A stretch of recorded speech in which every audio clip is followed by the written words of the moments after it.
I'm Kathleen Sullivan. I'm the Collection Development Coordinator with the Phoenix Public Library. Well, one of the things we're talking about this week is collection development policies. So if you can just talk about the importance and the role they play here at Phoenix Public. Well, there's a difference between a policy and a procedure. A policy is usually a very relatively short document that you expect will last for at least 10 years. It's usually something that's approved by your board. And for us, the major policy for materials is called the Material Selection Policy. And basically it's saying we're going to buy a wide range of materials covering a lot of different topics and a lot of different formats, that we serve a major audience. You know, we serve 1.3 million people just in the city. And so there'll be a variety of things. And that if somebody objects to materials, you know, there's a procedure. And if people want to donate materials, there's a procedure, and it has to match, you know, what we do with our material selection policy. And we will make decisions on what we select. And then that's the policy, and that's the thing that's approved.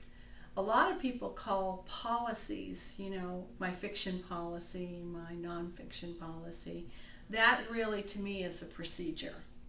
And it's a procedure that, you know, that's going to change almost on a yearly basis as you see what your budget is, what your statistics are telling you, what your customers are telling you, as you look at the new formats that are coming out, as you look to see what's available, you know, what formats are coming in, what formats are going out.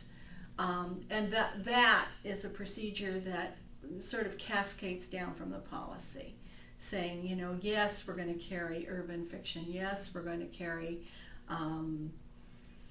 Christian fiction, you know, just to give you some examples where I've had people that say, don't carry that stuff, you know.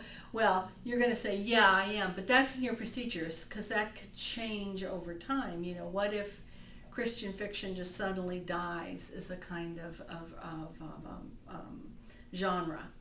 You know, which it won't, but let's say it did. Or westerns, you know, westerns used to be huge in libraries. Now they're just this little minuscule piece of your budget. So you're gonna change what you say about those and what kinds of things you're gonna get. And that happens in the procedure, not in the policy. The policy has to be very big and all-encompassing. Does that make sense? It does. Okay. So something you mentioned several times in that is the budget. The budget, yes. So talk a little bit about the budget process and kind of how it plays in with the collectible procedures. Procedures. Okay.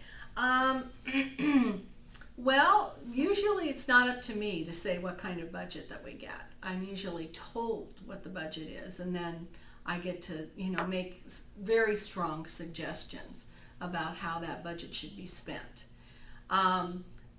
Tony, the director of our library, is the one who goes out and gets the money.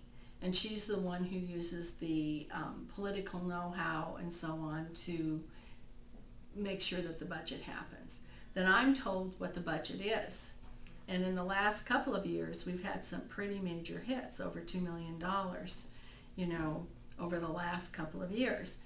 So here's the deal. You shouldn't be trying to make decisions about what you're going to do, you know, when it's happening. You should have I truly believe that any collection manager who's been in the biz, and I've been in the biz for 20 years, starts planning in the good times. You know, if I had to cut, where would I cut? What would I do? And so when those budget things start happening, you know, as the reductions or increases start happening, you have an idea in your mind where you want to put it and why you want to put it there. So all the time you're looking at your statistics, you're looking at whatever, you're planning, you know, how does this impact the budget now? And there's a very interesting conversation happening right now in the Urban Library Council's collection development listserv, where we're talking about, well, what are we doing? What are the plans that we're doing for the budget? And I feel very good about what we've said, you know, because the first thing we looked at was, where are we not seeing the use? Where are we not seeing the use that we used to have? Or where are we continuing to purchase where, you know, based on older assumptions that maybe we don't need to do. So when we started making our cuts 3 years ago, we started looking, or even 4 or 5 years ago, even in good times, do we really need to put this money here? We started to look at standing orders. Standing orders are, in many ways, still the backbone of your print collection for reference.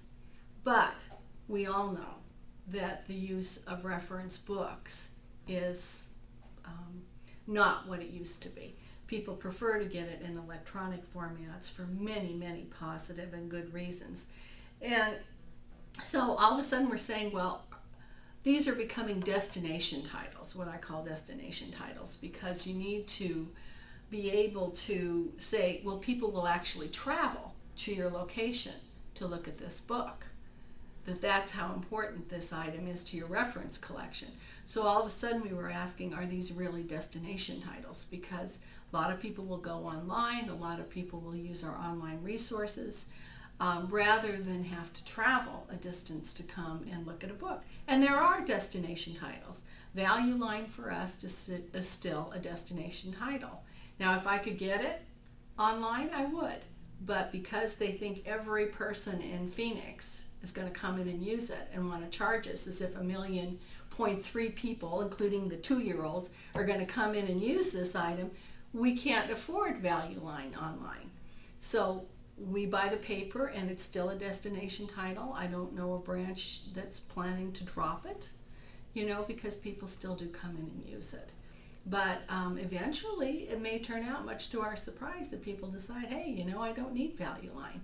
And that's been a big shock for a lot of reference providers. So a lot of the areas that we've looked at to drop as time goes by has been magazines. Magazines we don't buy for reference purposes anymore. In fact, again, only at Central do we buy rather specialized things that perhaps aren't even indexed that are destination titles. But we've really cut back in our branches. I mean, they're popular reading collections because most people prefer to get online, full text, 24/7 over their own computers to get the magazine articles that they need. The people who are reading magazines in our library seem to want the more popular things. They're coming in to read People and whatever. They're not coming in to read the Journal of American Medical, JAMA, good old JAMA. Yes. All right, edit that, would you? So budget always is that. So this year, here we are, another time, another cut. What is Kathleen going to do? Well, earlier last spring, we cut our standing orders in our magazines again. We are cutting our electronic databases that are not showing the use that we feel that they should have. We are cutting some of our book budgets. We're noticing that nonfiction is not getting the use that it used to. Now, a lot of it is still very popular, but it's popular for about 3 years. And then the use of the nonfiction starts to drop off. So you don't need as many copies down the line. So now we're talking about not buying a lot of titles, but still buying fewer and sharing them more. In fact, we're looking into going into floating collections, which would actually move the materials around and drop them into different places. So these books might have a slightly longer shelf life or use than they have right now. And yet, if they don't, it isn't as bad as having 45 copies of this book that you have to get rid of. We're maintaining our bestsellers. We're maintaining a strong fiction collection because those are used very well. We're maintaining a strong AV collection because AV is to me as valuable a resource in terms of being able to give people the information they need from the 20th and the 21st century.